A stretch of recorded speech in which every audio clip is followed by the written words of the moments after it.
Thank you. Super. Well, very interesting to hear what everyone else is up to. I think quite a cool forum to have, see what the industry is going for. So we've heard two bots already. This one is not a bot. It's an AI assistant for the workplace. So for the benefit of those that may not have 10 years of the corporate grind under their belt yet, I just wanted to share a couple of screenshots of what enterprise applications actually look like in this day and age. So it could look something like this, or this, or this. A little hard to see with the contrast. Or this one, even more beautiful. So you get the idea really quickly. There are many, many systems that companies use throughout their day. And in fact, 61% of knowledge workers, so knowledge workers are those that predominantly work at a desk in managerial or administrative roles, they're using 4 or more systems, enterprise applications, every day. And 13%, so that's about 1 in 10, are actually using 11 or more systems on a daily basis. So that's a lot of systems.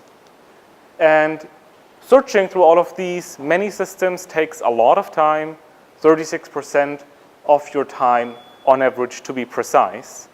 So if you imagine that you could just shave off 1% of that 36% of wasted time, then the saving for an organization could be thousands of dollars, maybe just hundreds per employee per year. So it's huge. In one example, for example, a company with 70,000 internal users was saving just over $50 million a year just by securely unifying access to their intranet, their ERP system, their content management, and their support help desk. So that's a huge saving from such a little sort of benign thing to just unify access. So this whole process is called digital transformation. It's basically bringing applications closer to each other, but we don't see a lot of evidence yet in the industry of this being widely adopted. So 62% of people in a survey have answered that they actually require the help of another person or team in order to access the data that they require. And over 40%, for example, are saying that they have to dig through multiple systems just to get one complete view of either their customer or their inventory or their product. That's crazy if we think about it. And a staggering 75% of people, that's 3 out of 4, are struggling to log into multiple applications for benign things like forgetting their username or password, or just not knowing really precisely which application holds what data. And then that's really the most interesting number. 38% of people are literally unable to get this access data inside, never mind outside the office. I mean, the alarm bells should be deafening at this point. Or, for example, here's another example. Most companies have not upgraded their intranet, so that's what they use internally for communication, in the past 5 years. So most companies will still be on SharePoint 2010. But actually, have a look at this intranet from a very famous British telecoms company from 5 years ago. And you very quickly see that if you are using SharePoint, then you were actually lucky, because it was many, many steps above what BT offered their employees. So we get the idea. Enterprise applications are difficult. They're not that interesting to use. They're freaking some people out. So what if it wasn't like that? What if enterprise applications would be intuitive, fun to use, maybe even well-designed? Maybe it's a tool that we would like to use. So this is really where AI sees itself in addressing such a challenge for the workplace. So if we, for a second, meet John. John is a manager for Toasters Inc. That's a company that doesn't exist, but it should well serve our example tonight. And basically, Toasters Inc. has given its employees the tools to use the digital workplace to work together more efficiently. So digital workplace, what does that even mean? It's something that Gartner has mostly coined. That's a big consultancy or industry thought leader.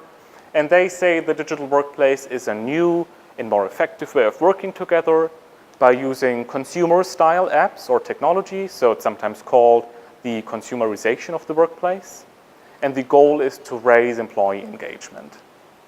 They also have this graphic here of what they see as the top 10 technology trends to kind of look out for this year. And you'll see in just a minute that it says here applied AI and intelligent apps. Those are kind of at the crossroads of where Now Assistant sits. And the truth of the matter is, employees in this day and age expect more and more a digital-driven and AI-powered, maybe, working experience. So on the topic of AI, I just wanted to pick out two more specific areas. The first would be AI-powered search, and the second one would be intelligent cards. So this product is called Now Assistant, and John is now on his way to work. He logs in, he's on the metro, he logs into his app, and his assistant is greeting him in the morning, and it'll give him all the necessary details and relevant information that he needs for the day. And now, because this is a product that actually exists, we're just going to look at it real quick. Bear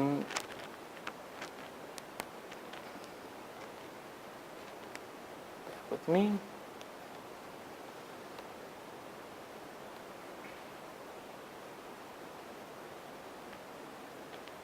There we go.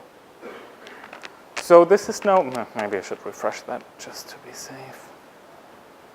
So what we see here is Now Assistant. Can anybody actually see that? No. All right. Would we like to fix that, or? That would be great, awesome. All right. All right, well, maybe I'll just, should I, bit at a loss here what I should do now. I think I'll just hold my laptop up because it'll be easier. So basically, Now Assistant opens up in the morning. It greets you. It says basically good evening now because it's time-based. But it shows you here updates in the form of cards. So this card here, it tells you to swipe it away. So I'll do that. This one says to swipe it the other way. So it's fairly easy. Updates come in as cards. And they could come from all kinds of sources. It could be your Dropbox. It could be SharePoint. It could be Office 365, whatever your organization is using, Now Assistant sort of taps into that and leverages their APIs. Now we're on the way to work, like I said. So the assistant would maybe update me, can everybody see that, would maybe update me with emails that I would maybe want to get sort of ahead of for the day. So it shows me here an email card that just features a couple of stats about emails, or ones that are flagged, ones that are from my manager with the account, and I could then act on that.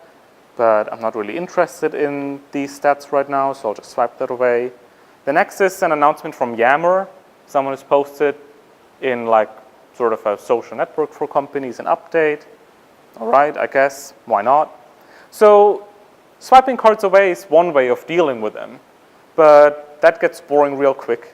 So cards are actually actionable.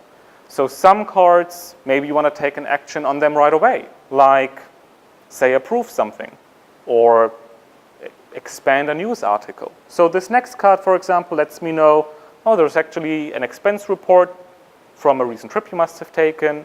Look at that. Does it look okay? Do you want to send it off? So I'll click review here, and it shows me it's a trip to somewhere in Massachusetts, shows me all my figures. If I'm okay with it, then I'll just submit it, and it's gone. And then another big step where really AI is at work is when I'm asking questions. So I'm imagining now it's 8:45, I'm in the office, and Now Assistant shows me that I have a meeting coming up in 15 minutes, and I see, oh, well, it's Carol Ann. I don't know who Carol Ann is, so I could find out more about her by actually asking Now Assistant a question. So when I type this in, or I use voice input to speak it in, there are 1 or 2 levels of AIs behind this. So the first one would be, if I'm using my voice, it's voice recognition. That's kind of one level of AI. That's usually, like we heard before, a bit limited in terms of the operating systems you can use it with. It works best on Android or desktops. Does not work so well on iPhones. But regardless, you could also type it in. And then whatever you do type in, it gets sent off to an AI engine of your choice that then does a lot of sort of intent recognition. So it tries to kind of naturally understand what it is you're telling it. And if I'm asking who's Carol Ann, then we recognize, oh, actually the person is asking for a colleague, for a user. So show the user card, the profile card for this particular person that was asked for. So this is Carol Ann's card.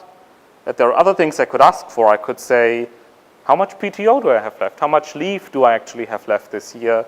And I send this off, and the AI comes back with my leave allowance, which is 45 hours remaining. That's pretty nice. Maybe I actually want to request leave. So there's a button right on the card that lets me do that. So it just opens up this form.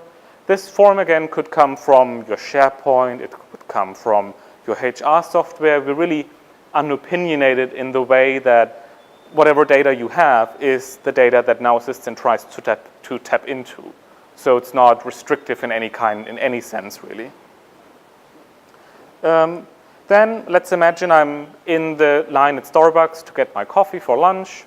And now would be maybe a good time to check up on my tasks, things that I have to deal with as a manager. So it shows me here a couple of workflow cards. For example, Rich wants, actually getting a bit heavy. Rich wants to have a like branded merchandise product for $13 for a customer. I'm going to say $13 or pounds. That's too expensive. So I'm going to decline it, and then I have to type in a reason. And then it sends basically this reason, once I deny the request, off to whatever original source stores this workflow. So whatever source is responsible for this type of an approval gets forwarded the request from Now Assistant. Then the next one is Chris. He wants 11 hours of PTO. That's fine, I suppose. And depending on the API, it's teeny tiny now for you guys, but it says one more colleague has already been granted PTO, so one is fine. We can spare a second one. I'll approve that. And then Shirley wants Skype for business, I suppose. Why not? So I approve that. Then there are a couple of other cards. I think you can imagine that there might be things like news cards or what new items are in stock in the company store, or a new update for an application that you're using is available, and so on. But a really big part of Now Assistant is that it wants to make the life of functional roles in the organization easier. So it's, for example, a big story for sales employees where they can leverage a lot of data from Salesforce or whatever CRM solution they're using to see, oh, how am I on track to my goal this quarter? I have this deal that's pending an approval. How far down the approval line is this already? Or I have a virtual meeting with this customer, Cookie Cutter Inc. later, and it's on the topic of security. Why don't you watch a video on security? So it kind of tries to suggest actions as it also informs you about certain events that took place. Here we see some kind of stats. Then we see, oh, someone from IBM downloaded something from my website. Do I want to follow up and maybe suggest a demo? Why not? Just click the button, or I say remind me later, whichever I prefer. And Then we have some news, maybe to keep just tabs on a customer, see what they're kind of doing, and follow up as it's appropriate. And yeah, that's kind of it already. Any questions? Of course. Which things do you integrate with at the moment? Like, I assume this is